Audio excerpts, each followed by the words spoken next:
Today, Alfie Bown comes on to talk about how technology is changing human desire, Chinese smart cars that know what your girlfriend wants for dinner, and why time travelers don't get horny. I'm Cliff Mark, and this is Good in Theory. Okay, so today on Good in Theory, we have Alfie Bown, and is that right? Yeah. It's Brown without an R and not Bow with an N? Yeah, no, that's totally right. And okay. It's unusual for people to get it right. Yeah, cool. Well done. The history is, I think I had some medieval peasants in my ancestry who just couldn't spell and forgot the R, you know? Right. Yeah, well, I mean, my last name is anglicization of a Chinese name, and they just kind of chucked in an R, which I guess they weren't that good at saying before, so it's Mark instead of Mock.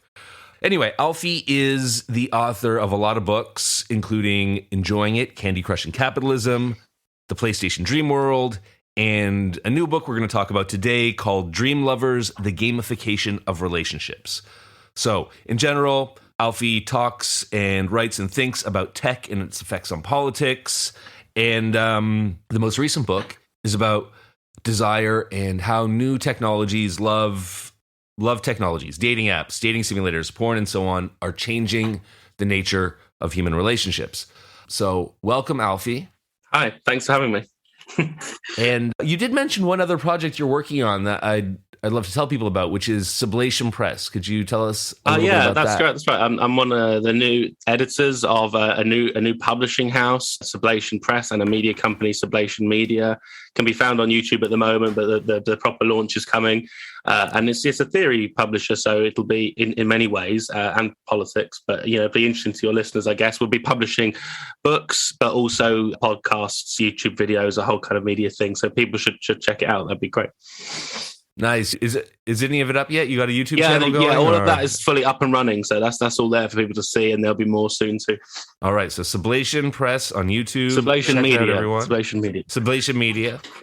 Great. So let's get into this book, Dream Lovers. I really like the book. It's full of interesting ideas and stuff is going on in the world that I had never heard of. So let's just start at the basics. This is about how tech is changing desire. Can you give me an example of how that happens? Because I can see how tech can help us fulfill our desires. Like I want something and then I can use, Uber Eats to get it.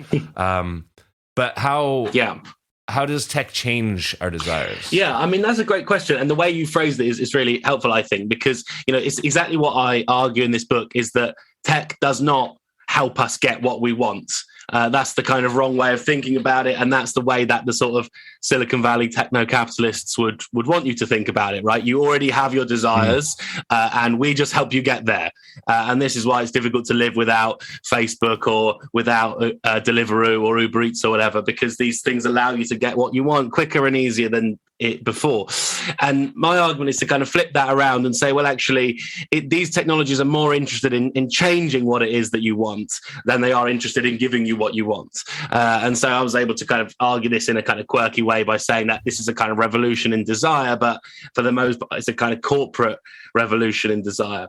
But let me give you an example. And this is an example. I mean, people that have heard me do podcasts and stuff before would have heard this because I always use this example, but I feel like it really embodies this situation. And it's a kind of funny story from when I went to Hangzhou. I was in Hangzhou in East China. It's an amazing city, amazing place to think about tech because it's a really ancient Chinese city with loads of old architecture and stuff. But it's also where Alibaba is based and was born. And so it's also it's like a prototype city in some ways for Alibaba's kind of, they call it city brain. And they have this place there called Cloud Town, which is their kind of Silicon Valley. So they're using this. So just for the listeners, Alibaba is this what is Alibaba? It's a giant retail tech. The second biggest tech company in China. I mean, people probably know from who Jack Ma is. He was the founder of Alibaba and so on.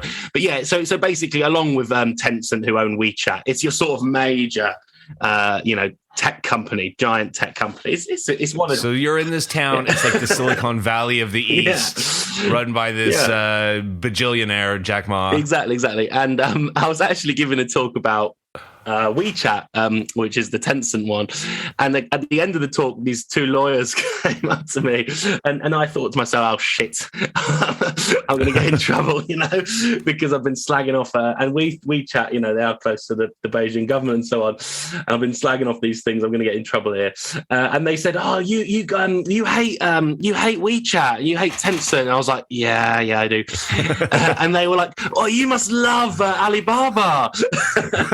And I was like, what? You're both evil. What are you talking about? But it turns out there is a history there, and people from Hangzhou are actually quite proud of Alibaba. And, its marketing campaign is this kind of local thing. So there are people in East China there who sort of have an allegiance to this tech overlord and not the other one.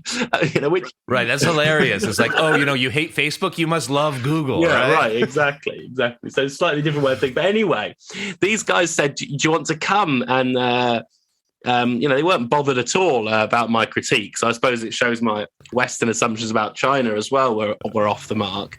But they invited me to Cloud Town and showed me all this technology. And, there's amazing stuff there. They showed me traffic lights that use facial recognition software to tell how old you are. They count your wrinkles and then decide how long you need to cross a road based on the age of your face and stuff. So that old people can have longer, And anyway, the most, I asked the guy who was taking me around, what's the most coolest thing you got, and he said, it's this car. And it was this is old now, this was in 2018.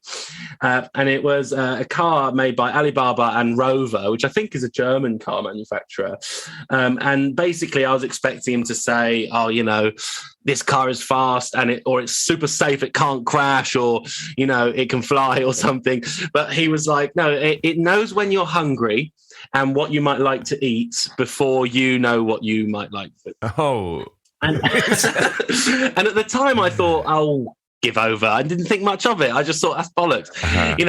But when I later thought about this, and I asked why, so why does that matter? And it turns out that basically what's going on is you don't even know yourself that, say at 4:00 on a Tuesday, you might like Japanese ramen, but the car knows because it's synced up with your smartphone. It reads through your history of movements, of your photos, whatever else. And it learns your behavior patterns in a really interesting and detailed way.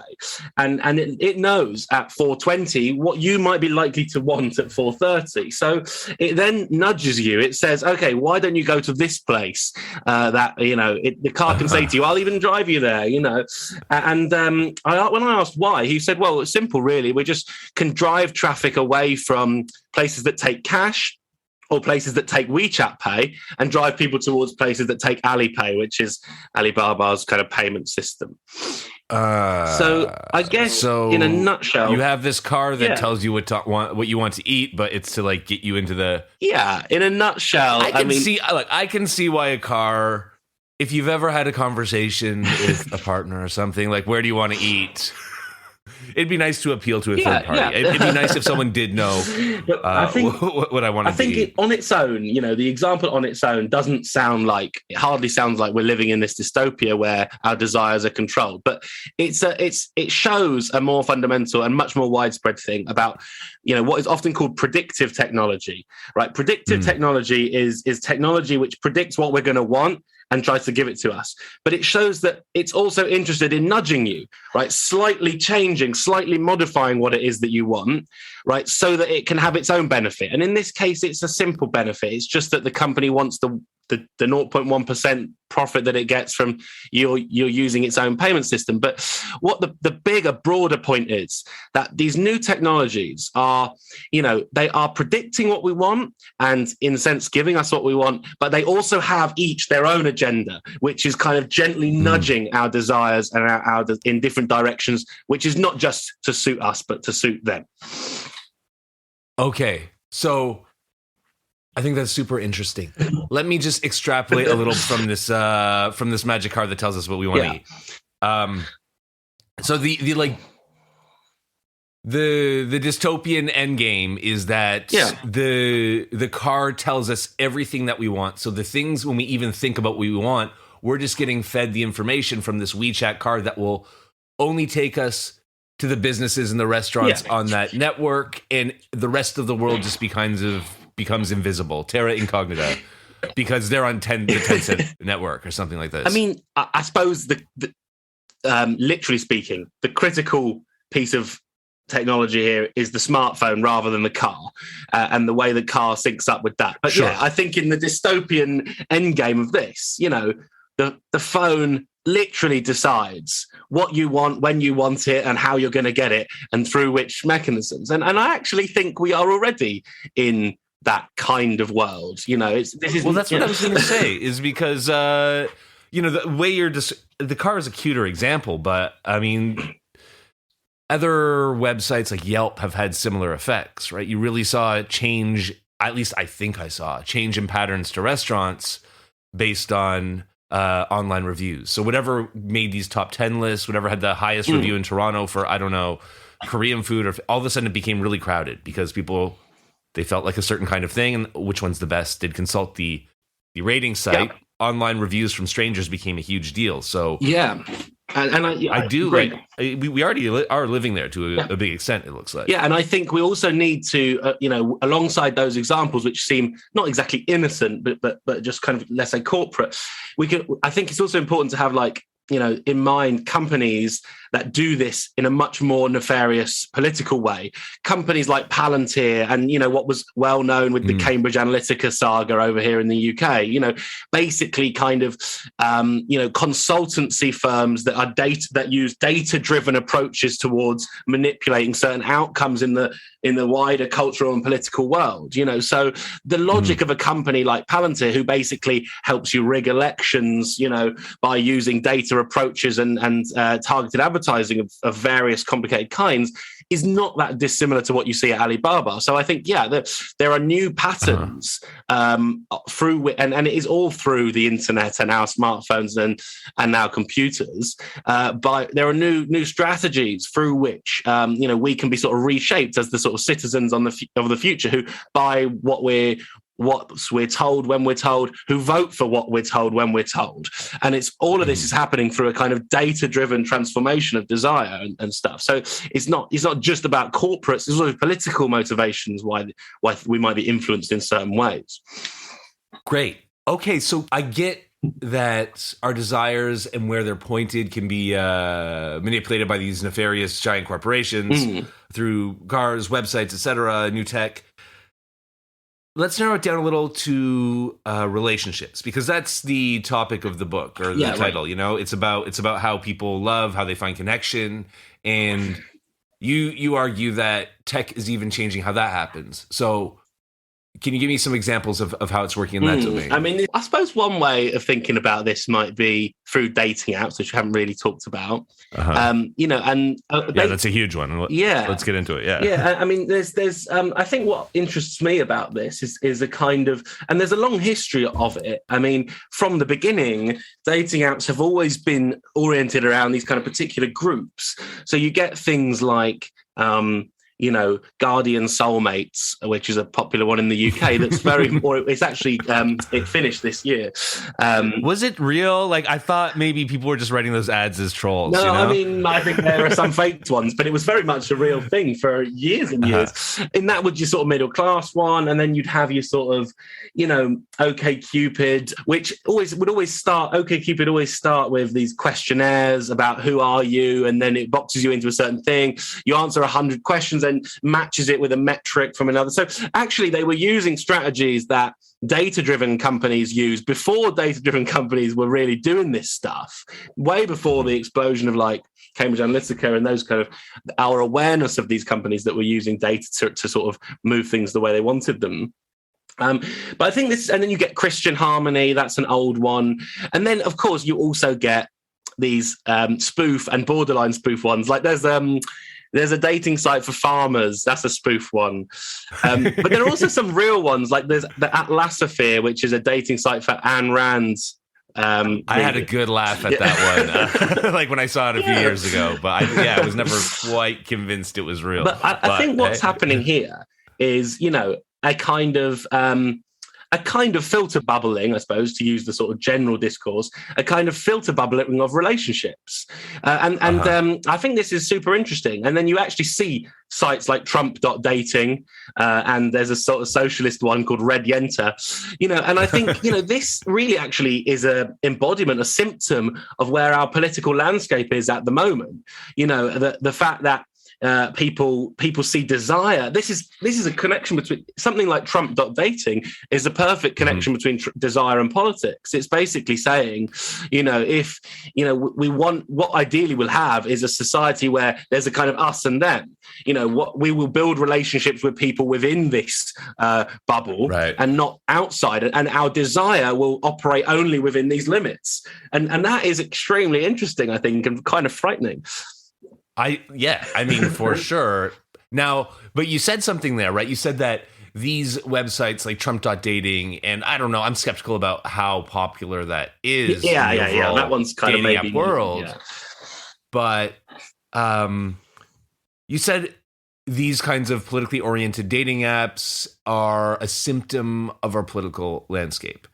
Now, obviously there might be a feedback loop, but if the dating stuff is a symptom of politics, then how is it a cause of politics, right? So is it that the apps and the tech are shaping our desires and have political agendas, or is it that we have political agendas and it's a more polarized time, therefore these apps are responding to that?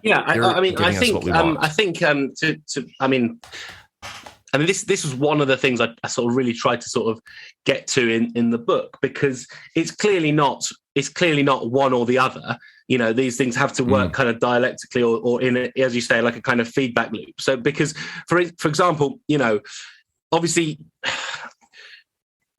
there is an existing, for example, something like Pokemon Go, there is an existing desire for this kind of a Pikachu or something, right? And then the app, allows you to go and get this Pikachu, and then you do that. But then that doesn't just give you something that you already wanted, right? The Pikachu has existed in the 90s or from 96 or whatever. So there's a history of that desire, and it has to come into being. But then the technology doesn't stop at giving you what you want. It also kind of modifies that or gets that desire to kind of turn a corner. So, there's a difference between, so you could speak to someone, if we just time traveled to the 60s, I'm sure we could find someone who said, well, I'm a socialist, I'd only go out with another socialist. Of course, we've always had, there's a longer history of wanting to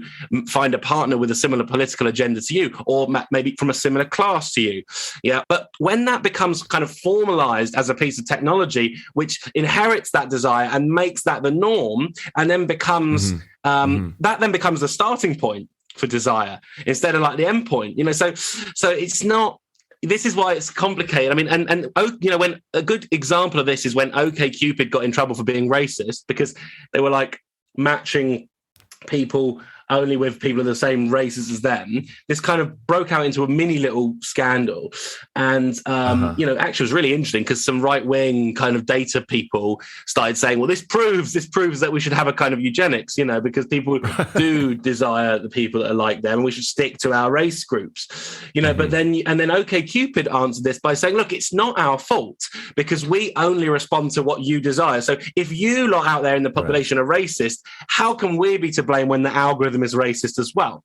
But of course that's not a sufficient answer, is it? Because it's all very well that obviously racism exists in the population. When it becomes immortalized in an algorithm, which then is the blueprint for how society will function, you're embedding that racism deeply into the structure of a society, right? Which is why facial recognition software picking up racial biases was a massive issue. So I think, and so it kind of comes back. It's you feed a little bias into the system, but then it builds a system that has bias default built into it, and so when you go to it, that kind of just reinforces this Exactly. These things that we don't want in people's minds. That's exactly it. That's exactly it. So I love like that reasoning conceptually, but I do want to push back a little on it empirically. Yeah.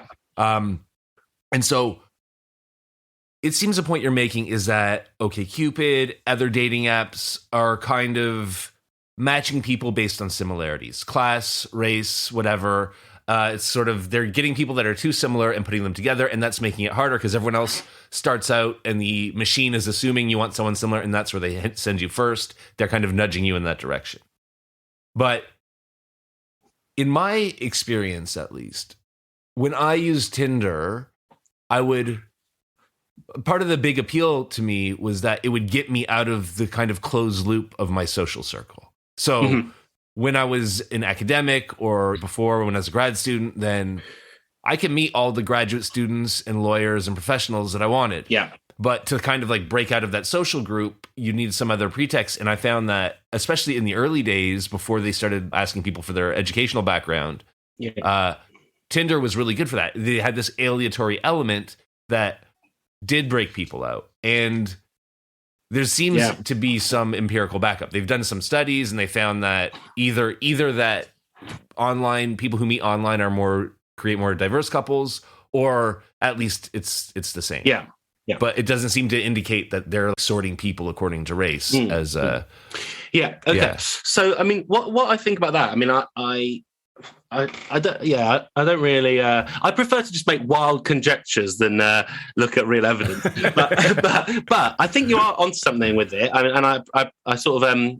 But I mean, I think maybe for me the key thing in what you said was, it's interesting that you said especially in the early days, because again, this is not evidenced, but I'm going to say it anyway. But my impulse, my impulse is to say that this is theory. Do not be dominated or bound by empirics. Exactly. No, but I teach the history of the internet. That's what I teach at my uni, and I love teaching this degree. It's extremely interesting. And one of the things we look at is the history of social media, and look at, basically, it's common to say this, I suppose, but to cut a long story short, when the internet exploded, there was this sense that it would be very democratizing, completely equalizing, break down a load of existing limitations in the kinds of people you could meet, and it would essentially diversify things quite significantly.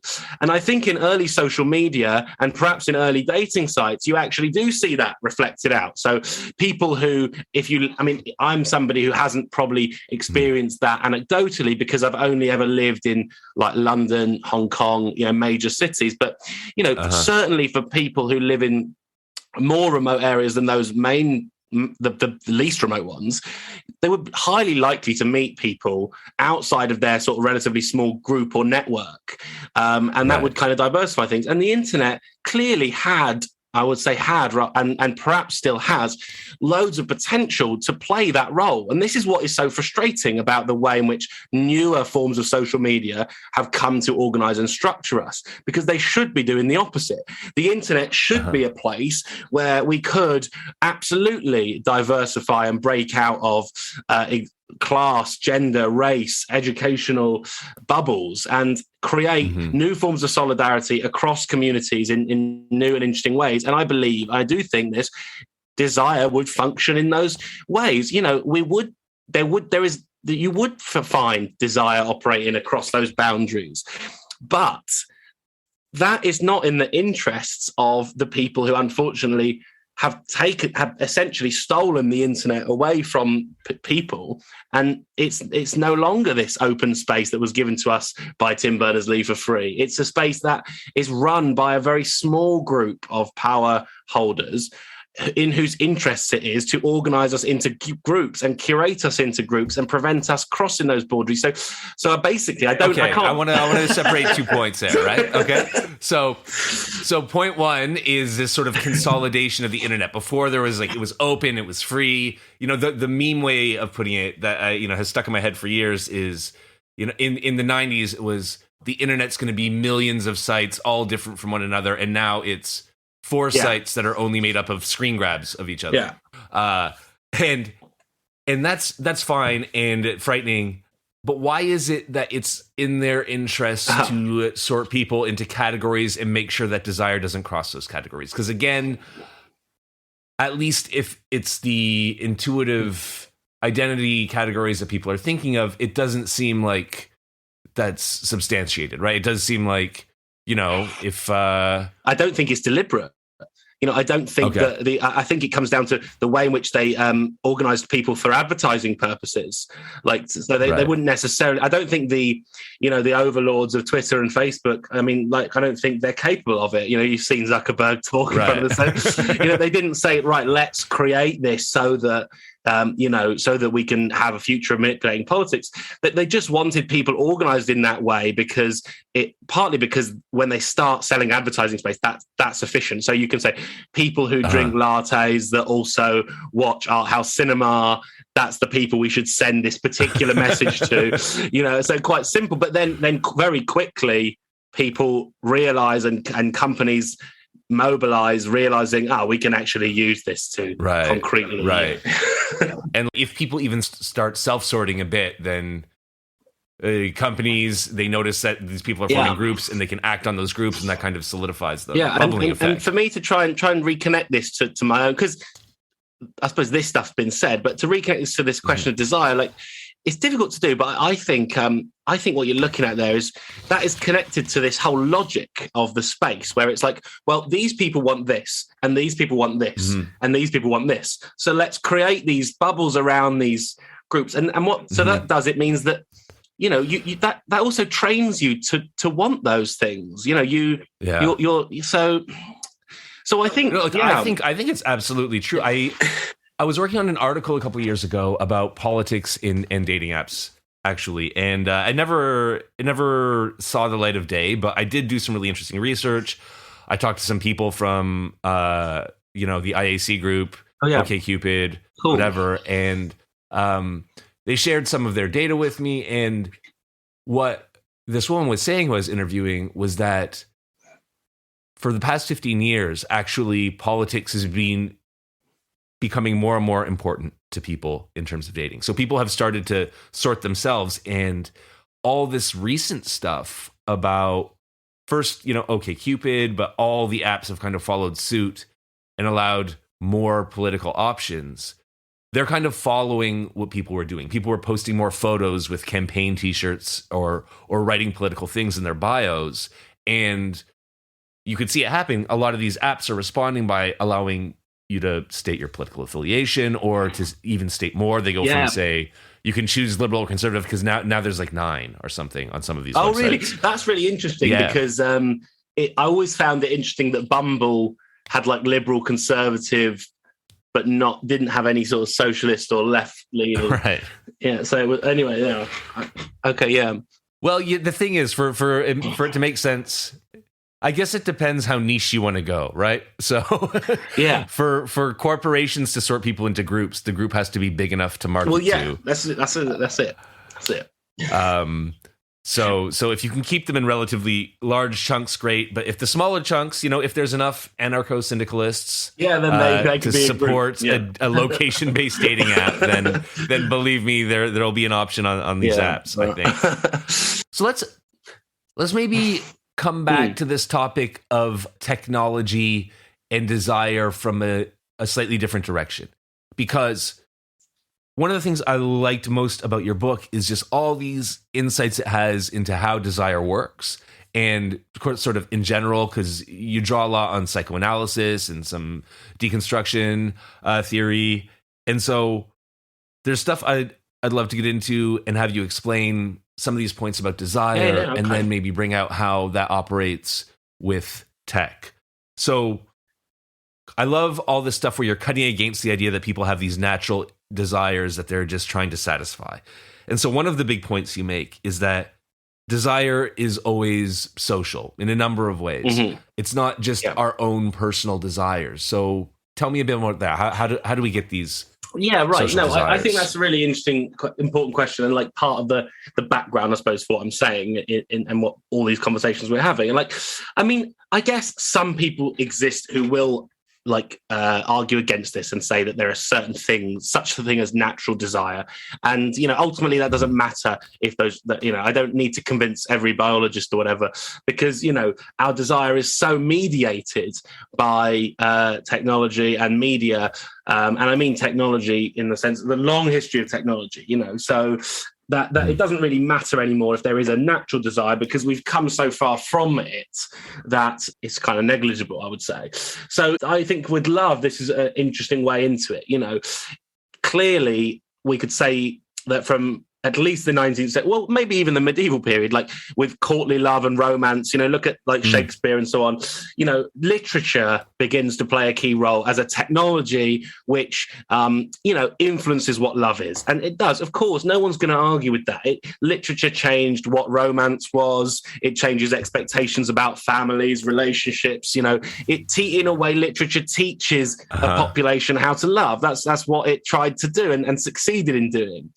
Love that. Yeah. So like everyone's reading Jane Austen and and sure, there are some modeling their relationships after that. Well, I mean, it's not quite as direct as that. Like, but clearly, there are so many features of society which borrow tropes and learn from our culture. That's the role of culture, is to sort of shape a society in that way. So, and then at a certain point, films, probably Hollywood films take over, and I know it's almost a cliche to say that, Hollywood romances and chick flicks and whatever, but they do. They rom-com brain poisoning. Rom-coms, they play a role, don't they? They don't tell you exactly what to want, and you don't desire exactly what you're told, just as in the same way you don't want to shoot someone because you've played a video game about shooting. But our products of culture there are technologies which shape romance and shape love and shape desire. And so my book kind of tries to say that, it was literature, or maybe we could even say it was religion that did that first, then it was literature, then it was films, now it's algorithms. And so we've been through a kind of history where the main thing which shapes love and desire has changed. And a world where religion shapes love and desire is well different to a world where algorithms shape love and desire. So how do we make sense of like the present moment in relation to this history, where lots of different things have shaped what we kind of think of and how we love and stuff? In the book, you make this point using de Beauvoir, right? And you talk about how she says that you can learn about love, romantic love, and then that's what you want. You want this kind of relationship, and you see how it is, and then you have sex with someone, and then all that desire you have to be in a certain kind of romantic relationship, you kind of put that on the person that you're having sex with, and that's how you fall in love. But the point here is that the way you even get this idea of what romance and love is a kind of social indoctrination, and then that gets put on individuals rather than you just meet someone and then naturally have all these feelings. Is that right? Yeah, absolutely. And you don't. I mean, you don't naturally. I don't think anyone still thinks that. But imagine if you went back. I'm trying to think of the most simple way to put this point. Imagine if you I suppose some movies do show it as possible, but if you went back to the medieval, my view is this: if you went back in the time machine to the 14th century, it would be literally impossible to experience probably desire and maybe even love. I mean, certainly love and maybe even desire, because you wouldn't the objects that you have been trained to feel desire for literally did not exist then. So whereas the movies would go on, okay, all right, I like this. This is counterintuitive. Yeah, I go back to the Middle Ages, and all of a sudden, so the movies, the objects of my desire don't exist. So presumably, I desire other people, but there are other people. So what's? Well, no, I think you've been. The movies have told us to think. You go back there, and suddenly there's a lovely blonde damsel or something, and it's love at first sight. Bill and Ted, they go back and they fall in love with princesses. Yeah. But in reality, I think you would arrive there and your desire would basically be non-existent, because the objects that you have, come to desire, we would change so much. They just literally wouldn't exist. The objects of your desire. Anyway, it's a completely stupid. Do you think we would get hungry as well? We would what? We would not get hungry for any of their food as well. We would have to. I think we would have to eat in a. It would be like eating, Soylent in the spaceship. You wouldn't get the pleasure from eating. Right. Well, it wouldn't taste good. No, I'm pushing back a little, but I've been to medieval art museums, and I will say. but what about this example? I don't think an avocado tasted as good before Instagram. And I think I think that might be right, but I want to get into that a little more, because one of the other really interesting points in your book is about how, so we're talking about literature affects people's desires, right? Literature, tech of all kinds. Sometimes it was religion, sometimes it was literature, now it's these platforms. And one of the things that has changed that you bring out nicely in your argument is that because our desires are now so much mediated by our smartphones and social media rather than other in-person experiences, they become much more based on visual and auditory stimulus, because you can't put smell and taste online. You can't post what something tastes like. So all you can do is take a photo of it and post that. And now that changes like maybe our relationship to food and maybe other people. We want them to be photogenic and postable. Yeah, taste is part of this book because of this thing I was saying before. It's intimate. It's supposedly natural. Like sexual desire, we often think of taste as something chemical, but there's obviously more to it than that. And it shows that all senses, and including things we find instinctive, often find instinctive, are wrapped up. And technology is offering an opportunity for those things, even the deepest things like our very senses, which we often think of as biological rather than ideological, can be manipulated and put to use in these kind of systems. So I guess that relates to this thing about, and it's actually, the theory comes from Roland Barthes, who wrote this great book, A Lover's Discourse, where he basically says that when we experience desire for the first time, and he uses these great words like ravishment, when you see something and you're like ravished by it, or enamoration, like when you're enamored by something, when you see something and just feel that sort of first initial burst of desire, where suddenly you really want that thing, right? And he says that the most important thing is not the object itself, but the scene in which it appears.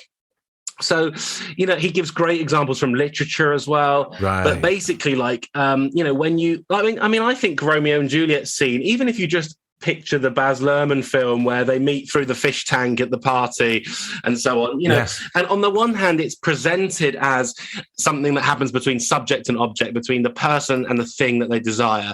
But on the other hand, clearly, it's also the whole scene, right? The fish, the tank, the party, the families, the background, the network, which makes desire possible.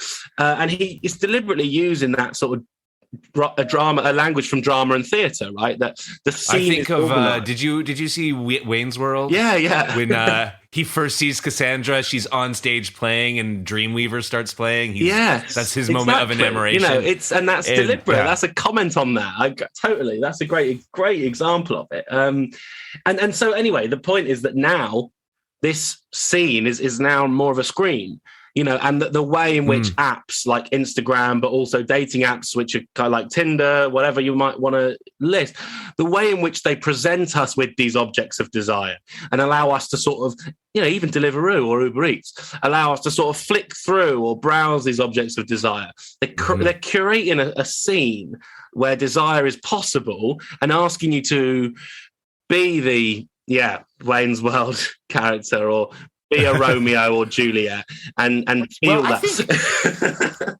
Okay, so my pushback on that is that when you picture Cassandra and Wayne's World on stage, or Leo and Claire Danes looking at each other through the fish tank, you can see how this is a romantic scene where people might fall in love. But when you're just looking at a dating app, the scene isn't that great. What is happening, though, and I think this is interesting, is people are, without the theory, are intuitively trying to set their own scenes to construct themselves as objects of desire, which is why people are always taking photos of themselves in front of like backgrounds. There are like big lineups. If there's a stunning view, everyone wants to just go, instead of sit in it, to go have a photo in front of it. And it seems like it has to do with this kind of scene setting, but that individuals have become more aware of it because now the technology has created the context in which they can set their own scene. It's sort of made it obligatory, and it's really changed this kind of self-presentation. People have become, without the theory, really aware of how important it is, how important scene setting is in presenting themselves as objects of desire or interest. So yeah, I guess that's my response to it. And I think that's like, I don't know, what do you think about this idea of a pressure to start setting our own scene, whereas people might not have been as attentive to this point before tech gave us the power and therefore the obligation to be more attentive to the scenes that we set? No, I think that's right, and I think that's part of it. I don't quite agree so much about the question of the platform just providing you with the interface and you being the one who sets the scene, because I think, for example, this has dramatically changed, and I'm also really interested in, like, I guess what you call it, hacker culture, or like older histories of the internet. Like, I think the fact that you can't move your profile picture from the left-hand corner on Facebook is extremely prohibitive. Okay. On MySpace or something, you could have done, or on GoFundMe. Absolute nightmare to me, but yeah. Go on. So I think that the what is often appears like, all of the decisions are yours. Like Facebook, the way, let's say that as an example, but Tinder, Hinge, Bumble, all of the decisions are yours. We just lay them out like this. But the process of them all being laid out in the same order is extremely influential in setting the scene of what this world is like, and so and I think then you see, don't you, then your point really comes in. You see people taking decisions, making decisions of actual, right down to what they eat and what they do, because they already experienced the thing as if it was displayed in this interface that they can imagine it being displayed in. So, like, I'm not talking about just 16-year-old, 17-year-old Instagram influencers. I'm talking about 50-year-old academics. They don't even realize they're doing it.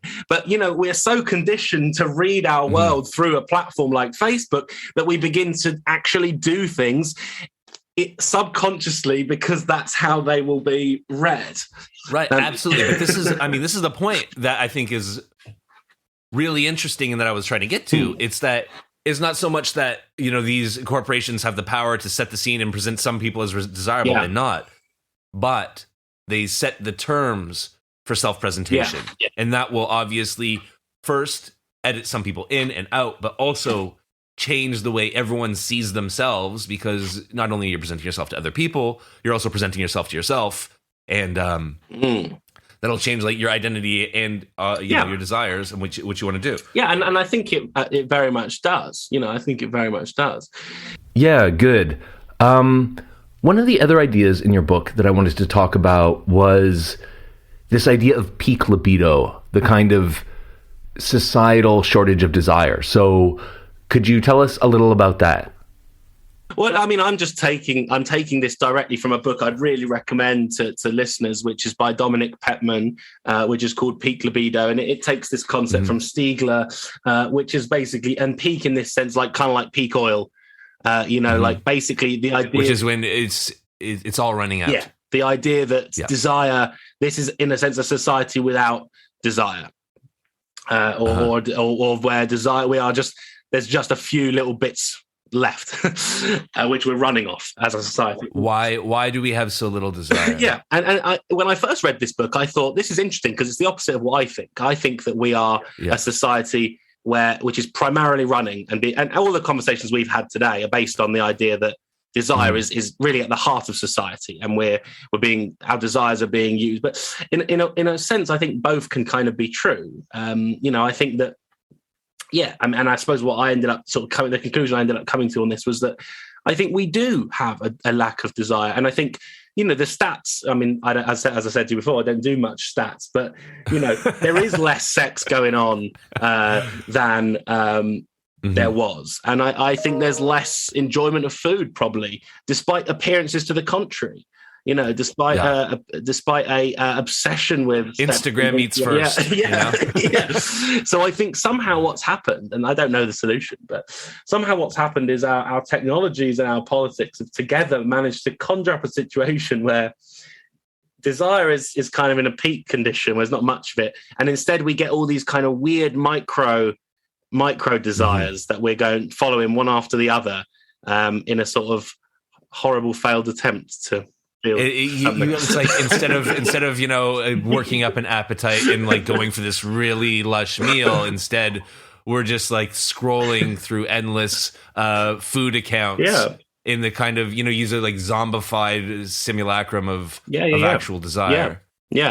Instead of going out and meeting the love of your life, you're swiping on an app. Instead of building, I mean, I don't know if I want to go as far as saying the love of your life, but instead of building more significant relationships and experiences which produce desire and allow it to exist, we're instead going, yes, desire zombies, lemmings, desire lemmings. That's what we all are. Well, one point that you make about this that like it relates to the peak libido point is you have this really interesting point about how on the one hand, all this tech and social media, in a way it inflames desire, but it's also always disappointing somehow. Like both the digital object is disappointing in a way, but also when we get the real thing, it's also disappointing. So how does that? But I don't know. But that's a good. I remembered that now. I'd forgotten I wrote that. I mean, I found that. I don't know what I meant, but I found it fascinating that because I've read the arguments both sides that. Well, the problem with when you talk to people about dating apps, you commonly hear, well, when I got there, they didn't look as good as their profile. And you also get it the other way around, like, oh, well, all I'm getting is this digital thing. It's not the real thing.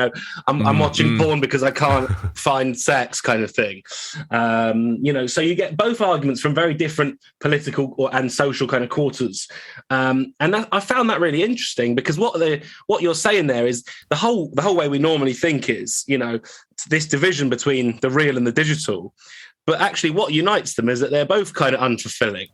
It's not. Well, in that way, the digital world may just be as real as the real world, and that's exactly what I think. Perpetually disappointing. I agree. Well, I think that's right, and it's not. Yeah, but it doesn't. I don't know. I don't know if it needs to be that way. But there's something about there's something about the digital object that. Yeah, like I mean, again, the example works perfectly for a burger. Disappointing in different ways, right? Yeah, I mean, which is that the picture of the perfect burger or the perfect sexual partner or something. Yeah, that because it's only an image, it's like a promise of happiness to come. Yeah, it's exciting because it promises you something that you can project your desires on. And in a sense, encounter with the actual object. Can be disappointing because it does not live up to that. Yeah, like Michael Douglas. Both cases, you're on the one hand, you're disappointed because it's not real, but on the other hand, you get what's real, but you're disappointed because it's not a distant enough screen for your desire. Exactly. So I think that's quite right. A distant enough screen. Like when you talk about the burger, I was thinking about that scene in Falling Down where Michael Douglas goes to the Wendy's and the picture of the burger. That's why it's in my head. Yeah. And then that's what triggers the sort of outburst. And I think that's interesting because the film is saying that actually this is too much to handle. This gap between the advertisement, the digital image, and the reality. But anyway, and I think what's important there is that that's how desire works. So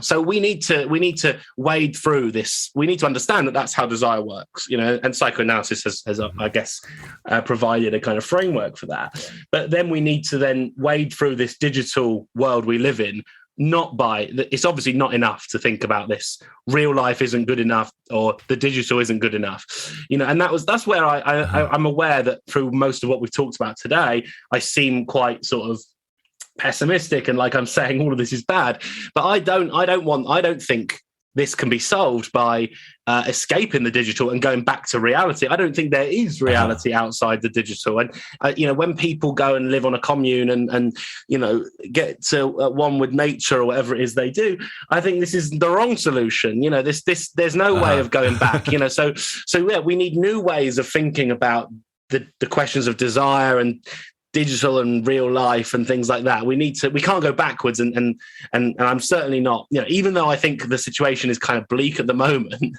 I don't want us I don't want this to be interpreted as like a criticism of technology itself. It's not that at all. It's just that, I suppose what I think is we need to reshape desire for our own political agendas rather than just letting ourselves be the desire lemmings of Google or whatever it is that we are.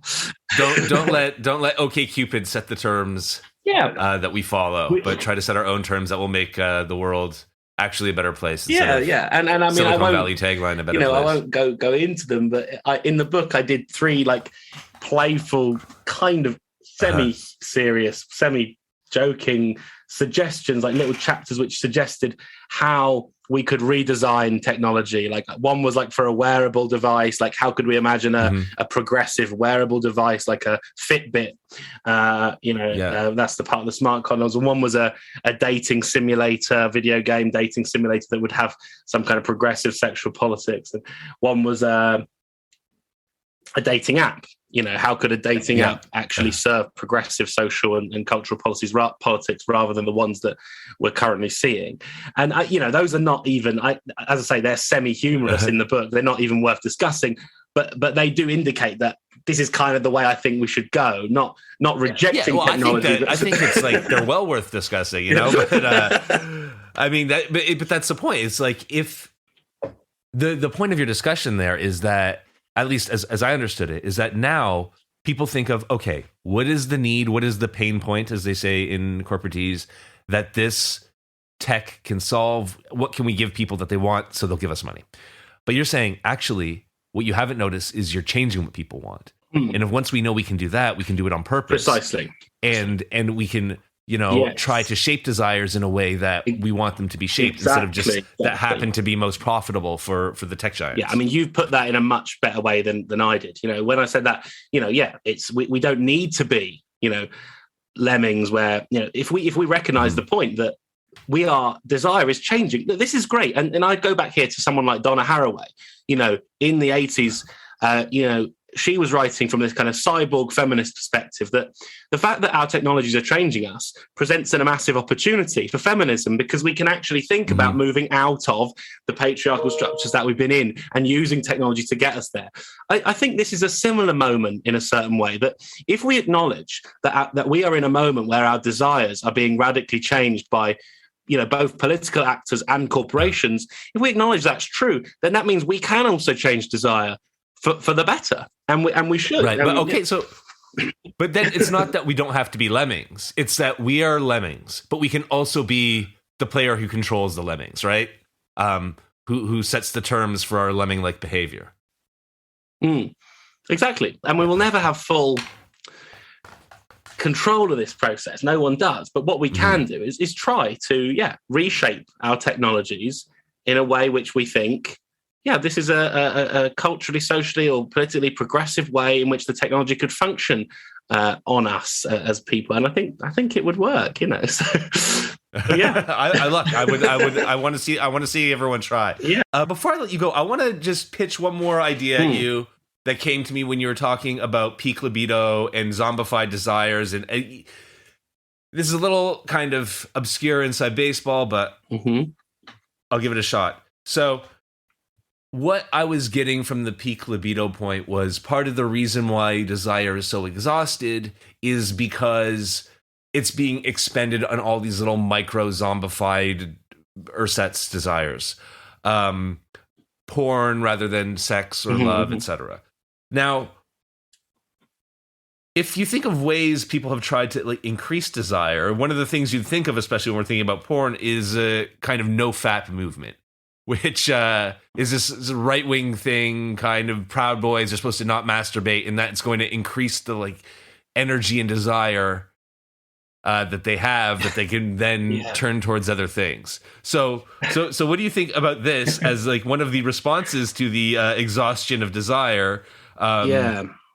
Is already being kind of appropriated by weird fringe right-wing groups. Yeah, I mean, actually, I'm happy you said that, because it's part of the book we didn't mention at all. Is that some of it that I did, some of the stuff I wanted to look at was that weird stuff. You know, I looked at this group, Sexual Market Value Group, and the sort of, you know, basically Chanboard, you know, right-wing or right-oriented kind of subcultures who, and like the Trump communities would be somehow loosely connected to this. But there is or pickup artistry communities I also looked at, like you know, so I think this is really important, and all these weird symptoms. And in Nina Power's new book, she talks about the no fap stuff. Her book is called What Men Want, and it's really interesting. And I think that what you're seeing here is, I think the way you put the question is right. These are symptoms of, you know, these things are not well. We often see these presented in the media or by others as, you look at these kind of weird cults who are deciding to do something X, Y, Z way, and it's patriarchal and it's right wing. Sure, it is, you know, it is a patriarchal right wing way of conceiving the problem, but it's also a symptom to our wider kind of capitalist, I'd say. Is it true that not jacking off is right wing? Yeah, I reckon. Maybe. No, I'm sure. I mean, certainly there's a historical precedent. It wasn't invented by Gavin McInnes. Yeah, I think the no fap thing maybe, but yeah. But no, I suppose my point is that, you know, I think we shouldn't. Yeah, I think these. Well, okay, this is the point. I think the weird communities of subcultural people who we sometimes maybe mistakenly or rightly associate with the right have actually kind of got the right idea in a weird backwards way, because they are at least trying to do something with this problem of this kind of capitalist desire economy that we're in, whereas the left tends not to. And that's not always true. I mean, there are interesting like sex tech groups on the left. There are interesting like experimental non-binary and trans brothels which use like weird sex robots trialing new forms of sex tech and things like that. I think that's all important and useful and positive. But I think for the most part, I mean, so we've got a weird situation where all the deviancy seems to be happening on weird subcultural right-leaning communities. But what we actually need is a left deviancy on all this.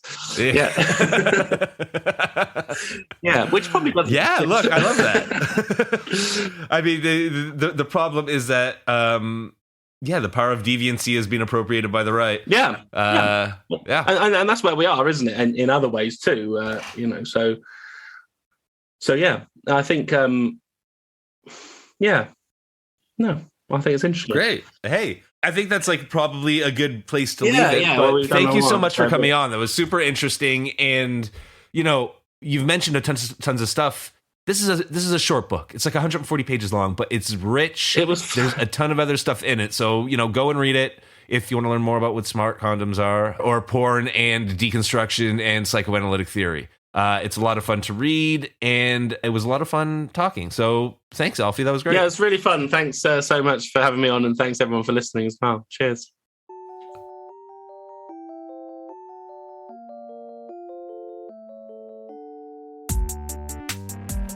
Special shout out today to Ramon Diaz Fernandez, who decided to become a Patreon sponsor of Good in Theory. Thank you, Ramon. We appreciate your support, and thanks to all of you for listening. I'll catch you next time.